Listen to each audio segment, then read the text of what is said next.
আসসালামু আলাইকুম। 40 থেকে 45,000 টাকা বাজেটের ভিতরে আপনি একটা আইফোন নিতে চাচ্ছেন, যেটা 3টা ক্যামেরা হবে, এর সাথে সাথে ফোনটা হ্যান্ডি হবে, কম্প্যাক্ট একটা ডিজাইন হবে।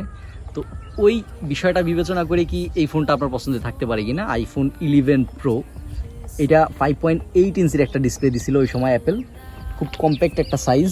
সব মিলে এই ফোনটা 2025 সালে আসলে কেমন হবে এই বিষয় নিয়ে কথা বলবো। এই ফোনটা নেওয়ার আগে বা এই ফোনটা পছন্দ করার আগে আপনার এই ফোনটা সম্পর্কে জানতে হবে। তো আমরা এই ফোনটা দেখার মাধ্যমে শুরু করি যে আইফোন 11 আমারে কি দিচ্ছে।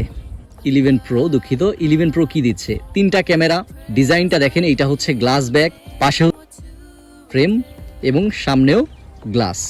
এটার যে মিউট বাটনটা আছে এইটা এই পাশে আছে। এটা অ্যাজ ইউজুয়াল আমরা যেরকম দেখি।